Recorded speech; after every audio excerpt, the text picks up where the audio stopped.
Hola, doctor, buenos días. No lo había visto ahí. Qué pena. Doctor, estamos 18 conectados y son las 6:33. Yo creo que podemos empezar. ¿Usted qué opina? Por supuesto, empecemos de una. Listo, doctor. Bueno, el tema de hoy es reemplazo de codo en fracturas de húmero distal. Yo lo dividí de esta forma en tres objetivos principales. El primer objetivo es encontrar la justificación para esta indicación, entonces los metas y los principios de las fracturas de húmero distal con respecto a la fijación, las limitaciones que se pueden presentar al intentar cumplir estas metas y principios y cuál es la distribución, las opciones de manejo en este momento al realizar la fijación. El segundo objetivo es ya entrar en las fracturas de húmero distal, pues, específicamente en el reemplazo total de codo, entonces la comparación de fijación versus prótesis, ver cuáles han sido los desenlaces a largo y corto plazo posterior a los estudios que los han comparado y ver en los registros cuál es el desenlace de las diferentes prótesis cuando se ve como etiología las fracturas. Y el tercer objetivo, puse dos poblaciones que consideré especiales cuando hice la revisión, que eran los pacientes menores y el uso de hemiartroplastia como manejo definitivo de las fracturas de húmero.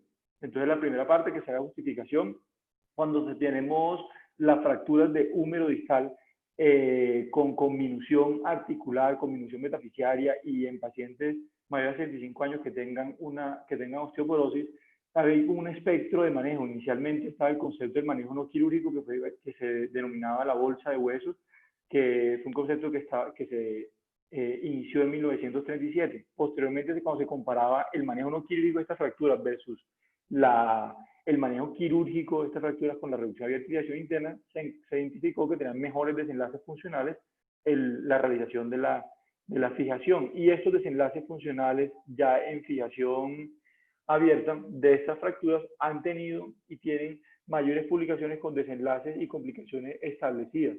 Pero hay una relación con respecto a la calidad del desenlace y la estabilidad con la que se realice esta fijación interna.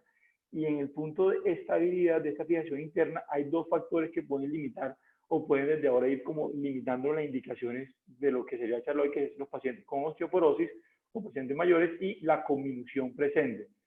Entonces, en la fijación de fracturas de húmero distal, ya esto es parte de lo que hemos visto en la charla anterior con Andrés, hay unas metas que debemos lograr, que es la reducción anatómica de la superficie articular, restituir la geometría, principalmente cuando encontramos la conminución metafisiaria, o restituir la geometría de dos columnas y volverlas estables, y una fijación estable, donde hay también diferentes como técnicas quirúrgicas para lograr esta fijación estable. Esto como el objetivo de una rehabilitación temprana que permita tener un control del dolor y una fijación adecuada. Sin embargo, como les mencionaba anteriormente, hay unas limitaciones para lograr esta fijación estable, que son la osteoporosis y la conminución.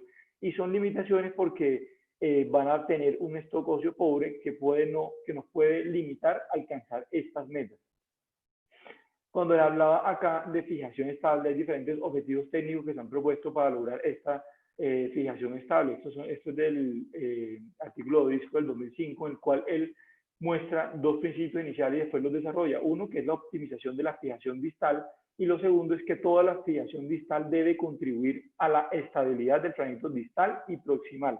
Y la forma como se propone hacer esto es basado en el concepto de convertir estas dos columnas en un arco. Y para convertir en un arco estas dos columnas, al hacer la fijación, muestra diferentes principios para unir de manera más estable las dos columnas. Y propone diferentes objetivos técnicos que no los voy a repetir en este momento porque los vimos en la charla pasada, pero son como el medio para lograr esta fijación estable en la parte distal. Entonces tenemos unas metas en la fractura de húmero distal, que es la reducción anatómica, restituir la geometría y la fijación estable, que va a cumplir o va a estar basado en unos principios. Entonces, para tener una reducción anatómica hay que hacer una reconstrucción de la superficie articular.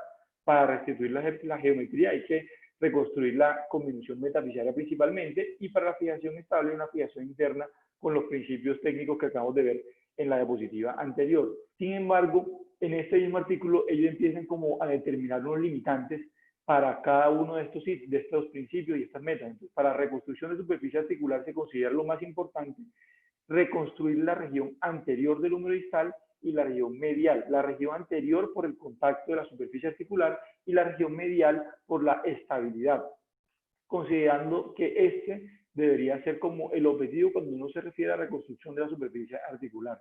Con la región metafisiaria, intentar reconstruirla siempre, evitando un acortamiento menor a 1 a 2 centímetros cuando hay una conminución. Este debe ser el límite de acortamiento, y cuando mencionan esto referencia a artículos biomecánicos, justificando que un acortamiento mayor a eso tendría como desenlace debilidad en la función. Y la fijación interna serían los principios técnicos que mencioné en la diapositiva anterior.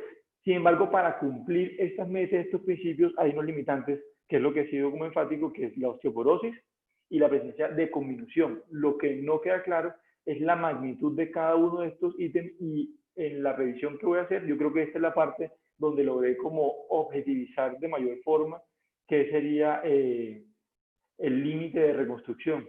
O sea, hasta qué es lo que un mínimo que uno debería reconstruir para lograr poder hacer una reconstrucción de la fijación, que es reconstruir la parte anterior y medial, lograr no tener un acortamiento que no supere 1 o 2 centímetros y cumplir los principios técnicos.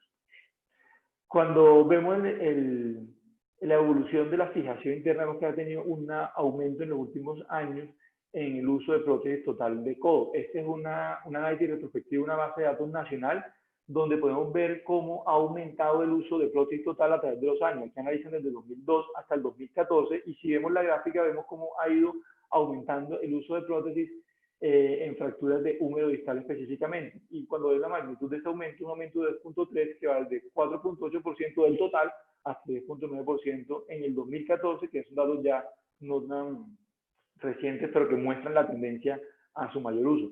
Sin embargo, ¿cómo se compara la fijación versus la artroplastia?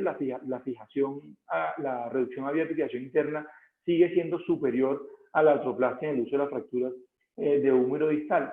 Pero si enfocamos la artroplastia, ya en su grupo por edades, vemos que en los pacientes mayores de 60 años es cuando más se ha utilizado la artroplastia. Entonces ya vamos delimitando que ha tenido un aumento en el uso de artroplastia, y principalmente este aumento ha sido en los mayores de 60 años, según la tendencia.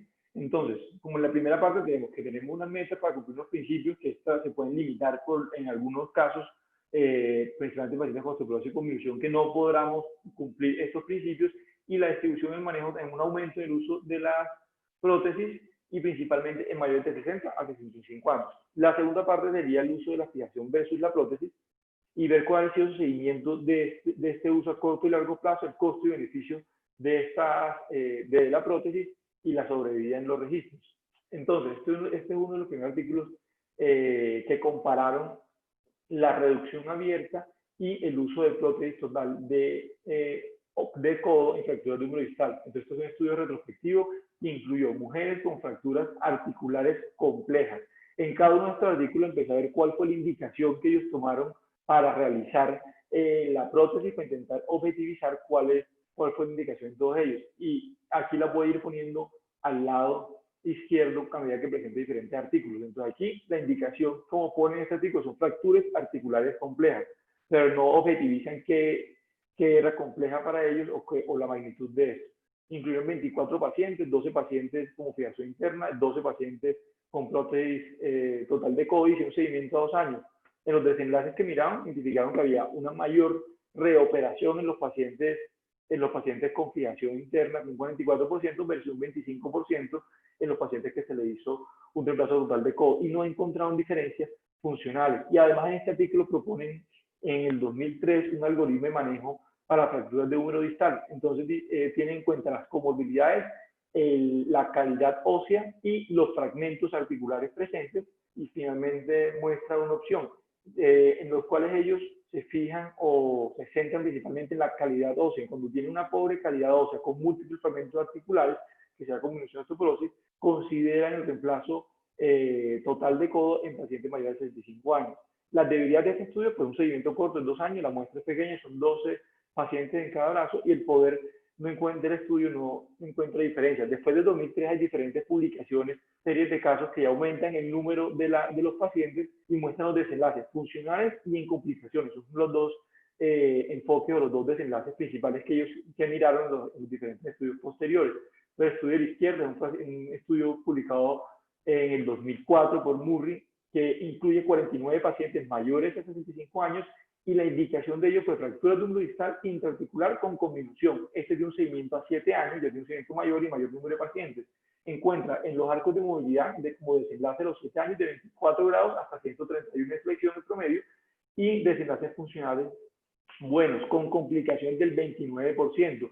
Otros estudios también publicados posteriormente en la misma época, como el que te muestro en la parte derecha, este incluye mayor cantidad de pacientes, 87 pacientes con un seguimiento de 37 meses, y vemos que los desenlaces en arco de movilidad y funcionales son similares, y en complicaciones también, es 29 y 23% en complicaciones en la serie de casos que empezaron a publicar posteriormente.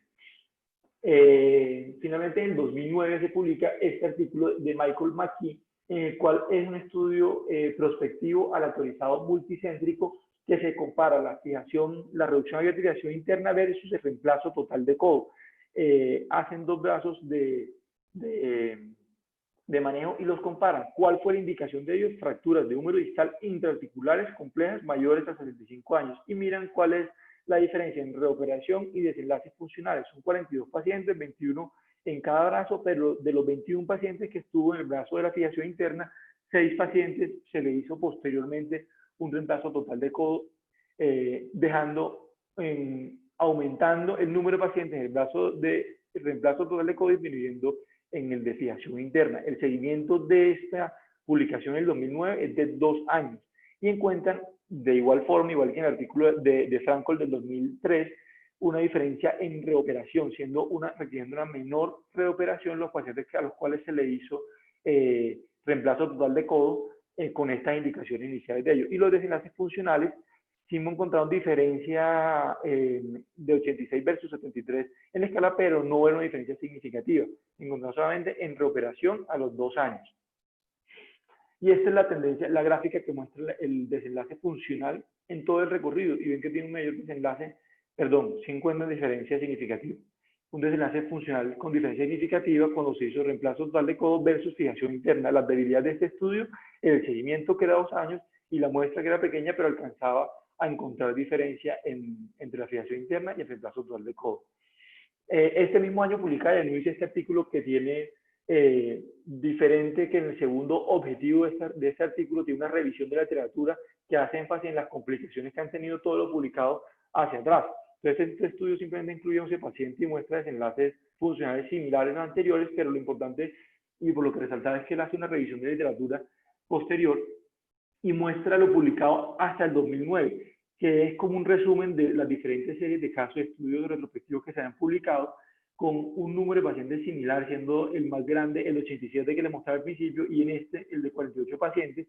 Y mira, que la edad en general fueron pacientes mayores de 65 años, todos los que incluyeron y que hablaban de prótesis total de codo en fracturas de húmero distal. Los desenlaces funcionales en todos eran similares y tenía unas complicaciones que entran en infección, radiolucidez haciendo referencia a aflojamiento, fracturas periprotésicas y revisión. Y en este grupo de complicaciones estaba alrededor del 20% en estas publicaciones también referenciadas. Él incluyó 9 estudios, incluyó 167 pacientes. Entonces acá tenemos un resumen de lo que se había publicado desde el 2003 hasta el 2009, viendo que más o menos los desenlaces eran similares entre esos estudios. Se hace una revisión sistemática de literatura en el 2014, centrado en estos dos desenlaces, en función y en complicaciones de todo lo publicado. Incluyeron 27 estudios que incluyen 292 pacientes y se dividen de esta forma, que lo traigo para hacer énfasis en las complicaciones, que ya había hablado que está alrededor del 20%, pero cuando acumulan todo lo publicado previamente, hasta el 2014, encuentran que las complicaciones totales en reemplazo total de codo es del 37% y las complicaciones totales en fijación interna es del 34%, y siendo mayor en el reemplazo total de codo. Pero cuando desglosan en complicaciones mayores y menores, las complicaciones mayores eran más altas en el grupo de fijación interna y menores en el grupo de reemplazo total de codo, siendo este aumento de las complicaciones totales a expensa de las complicaciones menores, que ellas las dividieron en infecciones superficiales, neurofraxias y osificación heterotópica. Hasta acá tenemos que tiene un mayor número de complicaciones totales secundarias, complicaciones menores, los reemplazos total de codo, y de complicaciones mayores la afiliación interna. Y con respecto a los desenlaces funcionales, sí encontramos desenlaces similares a los que le había mencionado previamente. Entonces tenemos desenlaces funcionales similares, complicaciones totales mayores en reemplazo total de codo, complicaciones mayores, mayor en fijación interna, y digamos con dos preguntas: mayor seguimiento de los estudios, porque los que les he mostrado hasta ahora, el mayor seguimiento hasta 5 años, y cuál es la diferencia en el costo en el uso de uno versus la otra opción. Entonces, este es un estudio publicado en 2017 que ya tiene un seguimiento mínimo de 10 años, que es publicado por Philip Stroebel y Joaquín Sánchez Sotelo. Incluye como indicaciones en las fracturas intraarticulares y con conminución en pacientes mayores a 65 años, y mide desenlace a largo plazo definido como seguimiento mayor a 10 años. Incluye acá algo que no habíamos incluido en los estudios anteriores, que son las diferencias con y sin artropatía inflamatoria en el momento de la fractura. Entonces, los desenlaces con respecto a dolor puede ser 0.6 sobre 10 en el seguimiento de 10 años, arcos de movilidad similares a los que vimos a los 2 años, 24-126, desenlaces funcionales similares a los que vimos a 2 años, y la sobrevida a 10 años en pacientes con artritis reumatoidea fue del 76%, y los pacientes que no tenían artritis reumatoidea fue del 92% en estos pacientes. Entonces encontramos en este estudio que los desenlaces a 10 años fueron similares a los desenlaces que hemos visto a 2 años en cuanto a desenlaces funcionales y arcos de movilidad, y la sobrevida con diferencia en los pacientes que no tenían artritis reumatoidea en el momento de la fractura. Las complicaciones, a diferencia de lo que hemos visto previamente, en este estudio de 10 años de seguimiento no muestran un 20%, sino un 11% de complicaciones, pero un poco menos de lo que habíamos visto en las otras publicaciones. Y este es un estudio del año pasado de Michael McKee, que es el seguimiento de la serie que le mostré del 2009, que es el ensayo clínico que comparaba los dos grupos de fijación interna versus reemplazo total de codo. Lo que publicó el año pasado es el seguimiento de esa misma serie, que mira el seguimiento en un promedio entre 7.7 y 12.5 años, y comparar dolor y función, sobrevida de implante y revisión. El grupo o la población en la cual se realizó la indicación es la misma de inicial, porque simplemente el seguimiento posterior de la publicación del 2009.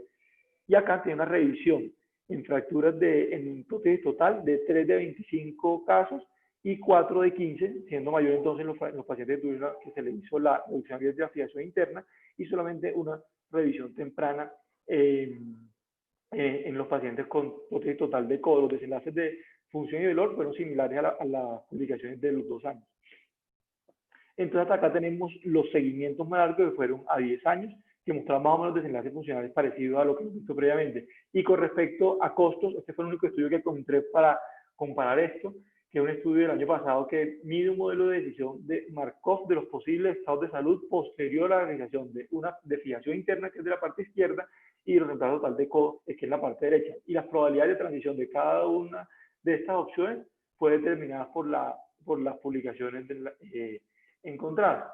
Lo que encuentran ellos es que la fijación interna requiere mayor procedimiento de revisión, y secundario a esos mayores procedimientos de revisión disminuye las utilidades de los pacientes y aumenta el costo total. Entonces encuentra en este estudio del año pasado que tiene un mayor costo por este análisis el uso de la fijación interna en este grupo de pacientes. Entonces, hasta acá tenemos el segundo punto, comparando la fijación versus prótesis, las complicaciones, la función, los seguimientos a 10 años y los costos de esto, y queda la pregunta de cómo le va en los registros a estos pacientes. Estos son los registros que encontré publicados. Los que están en rojo son los registros que incluían dentro de su espectro las fracturas y las relacionadas con los desenlaces, y los desenlaces más prolongados fueron del estudio danés del 2014, que fueron 8.8 años, y el registro noruego, que fue a 9 años. En estos estudios en estos registros traigo estos dos registros. El de abajo es el estudio noruego que les mencionaba, que incluye 838 pacientes, y mira sobrevida 10 y 20 años, que es de 81 y 61% respectivamente. Pero esta sobrevida de las 838 pacientes, solamente 40 fueron por fractura, entonces es muy pequeña la relación. Y en el estudio australiano, en el registro australiano del año pasado, el 36%, que tiene un mayor número de pacientes secundarios a trauma, presentó una sobrevida a 9 años de 81%. Y esta gráfica que te muestro a la derecha hace referencia al estudio australiano, que mira cómo la línea verde fueron que tenían como etiología del reemplazo de codo trauma, y vemos cómo ha ido ascendiendo el uso de reemplazo total de codo en trauma. Vemos que yo le mostré, cuando estamos empezando la charla, una imagen hasta el 2014 y ver cómo ya iba ascendiendo, que va de acuerdo con esta imagen, pero ahora muestra de 2014-2018 cómo ha ido aumentando aún más comparado con lo que le había mostrado previamente.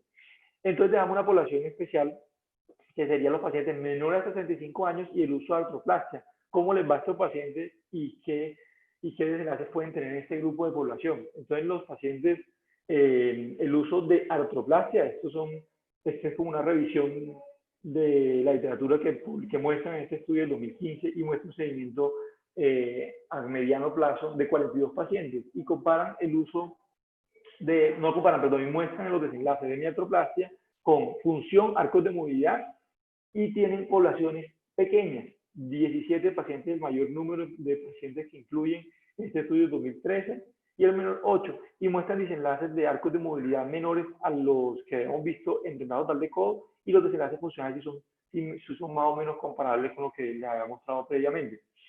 Y lo que muestran ahí de por qué usted hace la miartroplastia es que pueden mantener una estabilidad preservada al lograr una reparación de los colaterales. Las complicaciones mecánicas del reemplazo total de codo muestran un aflojamiento de componente cubital del encaste polietileno que en este caso no tendríamos, y las restricciones rígidas para la carga que tendríamos con el reemplazo total de codo no están indicadas en la miartroplastia como tal. Es la forma como muestra en el interior la justificación para el uso de las hemiartroplastias.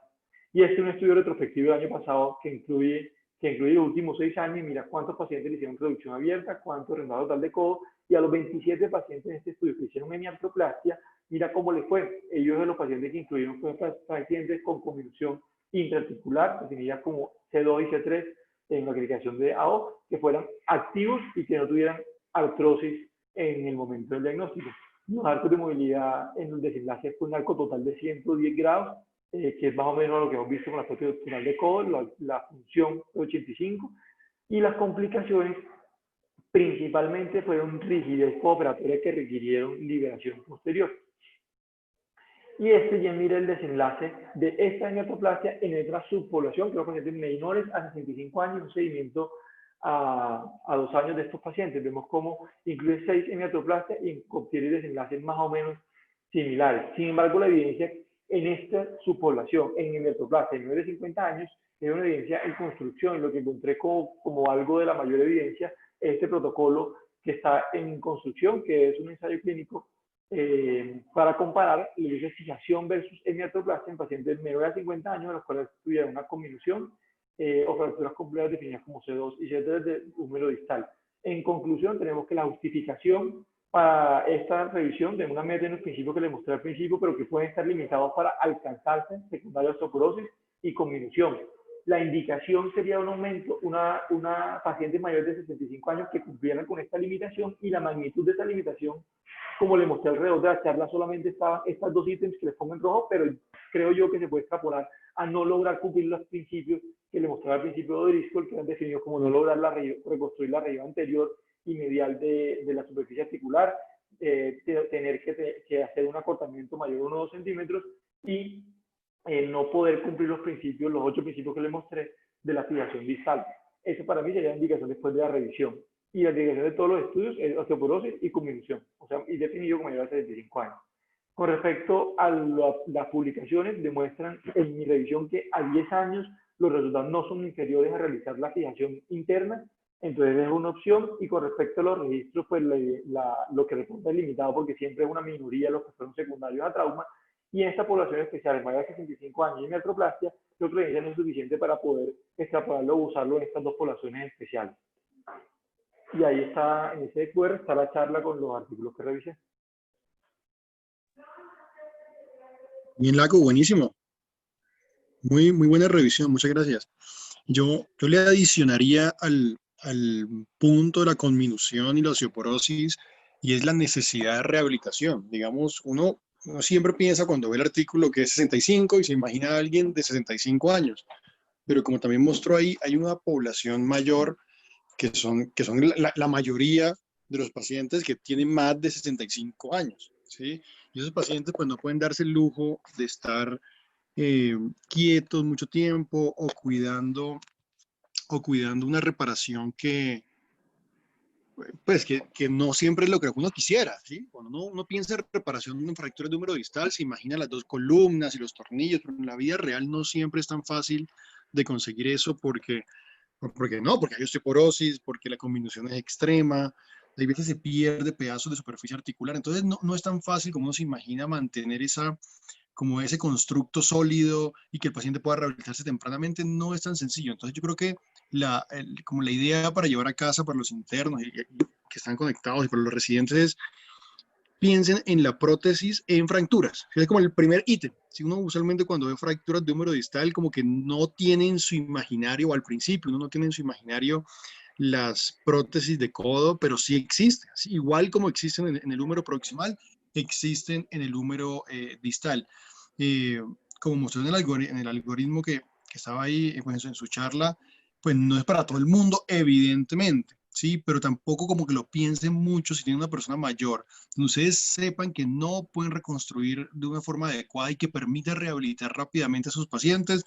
Yo también pensaría que lo mejor sería una prótesis, porque el paciente después de la cirugía pues sale a rehabilitarse realmente rápido y a cumplir sus necesidades funcionales y básicas un poco más rápido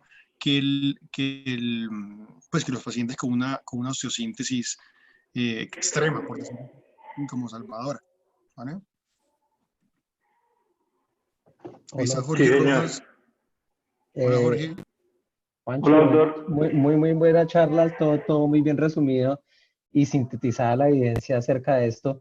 Y mi único comentario es totalmente cierto lo que Guido dice, es una opción que como usted mostró es efectiva y de hecho puede funcionar al corto plazo mejor que una fijación, pero es muy importante tener en cuenta que a veces, pues obviamente que uno pone un límite de edad porque eso ayuda a tomar una decisión, pero es muy importante que la decisión de esto sea individualizada en cada caso y yo diría que más que la edad es el nivel funcional y el nivel de actividad que uno espera del paciente.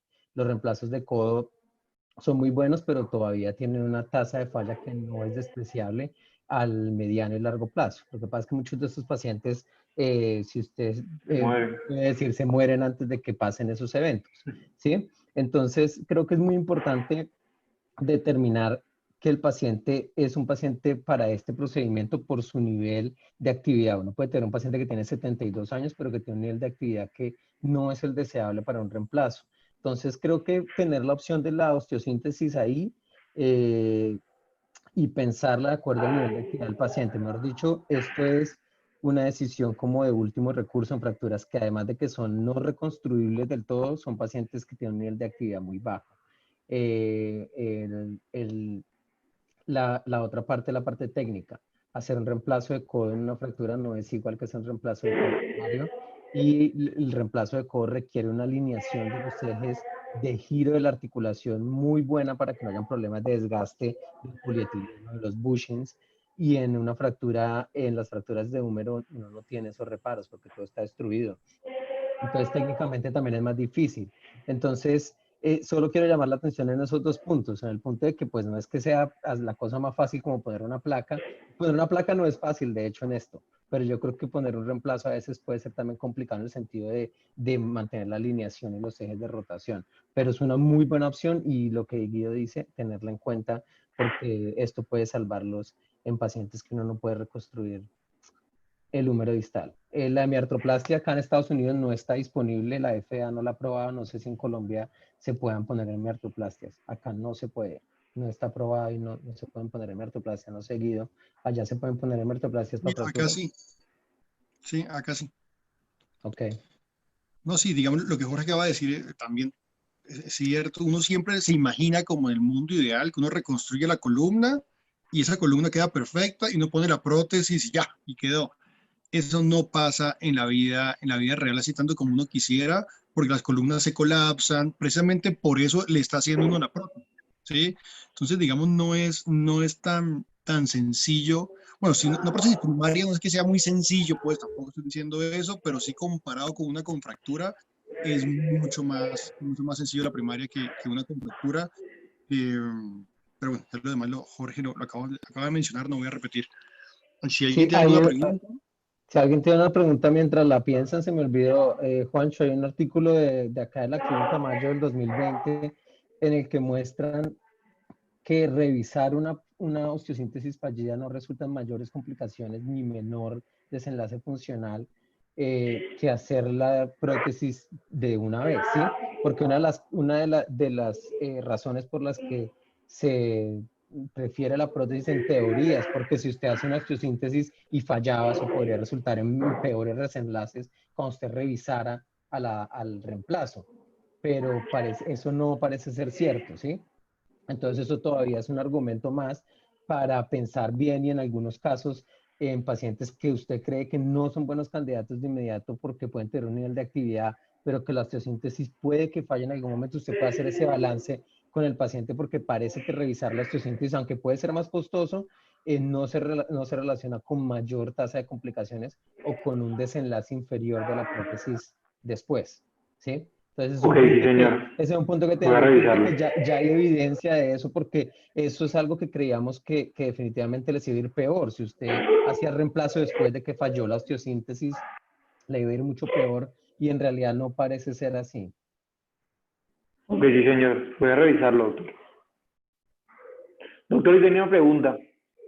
Yo intenté definir en toda la charla, que como lo mencioné varias veces, intentando objetivizar como solamente, yo sé que no se puede, pero intentando solamente limitarlo a los hallazgos de la fractura. ¿Cómo define uno irreconstruible? Porque en muchos de estos artículos la decisión de prótesis es previa a cirugía y en otros era intraquirúrgica y entraban con todo. Entonces yo no logré objetivizar y por eso esta última diapositiva puse como que listo, después de mi análisis era no lograr cumplir intraquirúrgicamente los principios establecidos, que los factores de riesgo para no cumplir en estos dos, pero yo no logré llevar al punto de corte para definir eso. Esa es una excelente pregunta y es la que todos nos quisiéramos hacer y ojalá hubiera como la respuesta mágica. Si tiene esto, entonces hágale a todos esto. Yo como decía Jorge y como yo lo manejo, casi que individualizando cada paciente, viendo la calidad ósea, la parte funcional que hace el paciente, si tiene osteoporosis o no. Y uno ve el trazo de fractura y hay trazos de fractura que se ven con minutos, pero uno sabe que lo puede reconstruir. ¿Sí? Por más combinación que tenga. Hay otros que uno de entrada sabe que no va a poder reconstruir la superficie articular o pues todo la tróclea. Entonces uno en ese paciente piensa en la prótesis, pero para serle franco, yo ni siquiera me guío, o sea, yo ni siquiera me guío si tiene C3, entonces de una prótesis, no, o sea, hay más cosas que ver con cada paciente. Creo que si el paciente tiene osteoporosis, es una fractura conminuta, y un paciente de baja demanda, y yo creo que pues yo no me demoraría mucho en hacer el salto a una prótesis. Yo creo que estoy de acuerdo con Guido. Desafortunadamente en esto y en muchas cosas en ortopedia hay sesgos de selección en los estudios porque como usted dice, no es claro que es una fractura que no se puede fijar. ¿Y quién dice eso? Eso puede resultar en fracturas de diversa severidad en los estudios o en los grupos, ¿sí? Entonces sí creo Sí, que tiene que señor. ser, pero creo que al momento de tomar la decisión uno tiene que ser individualizado. Definitivamente la evidencia sí muestra que los pacientes les va mejor a corto plazo y se rehabilitan más rápido. O sea que lo que dice Guido, en un paciente muy anciano, o sea, imagínense ustedes una señora muy anciana, muy frágil, que tiene 82 años y tiene una fractura conminuta, que puede que usted diga, yo la puedo fijar. Ese paciente probablemente es mejor para el reemplazo. Hay grupos en los que usted tiene probablemente una decisión más difícil y en los que probablemente usted tenga que tomar la decisión en cirugía. Usted puede tener un paciente de 70 años, hombre, que todavía hace alta actividad y en el que usted dice, a mí me gustaría de pronto darle el chance de fijar esta fractura y no ponerle una prótesis de una vez a este paciente a pesar de que tiene 70 años. ¿Sí? Entonces creo que es poner todo en conjunto. Probablemente el hecho de la edad y del nivel funcional a veces tenga más peso y sea una fractura que sea conminuta, pero que en otro paciente Señor. usted le haría el esfuerzo de fijarla. Sí, señor. Entendido. Tal cual. Bueno, son las 7:07. Yo sé que todos tenemos actividades. Muchas gracias y nos vemos el próximo martes. Ya más tarde les digo el tema, ¿vale? Listo, doctor. Chao, doctor. Gracias. Vale, Chao, que estén profe. bien. Ustedes, gracias. Chao, Jorge. Gracias, Gracias a todos. que estén gracias. bien. Chao.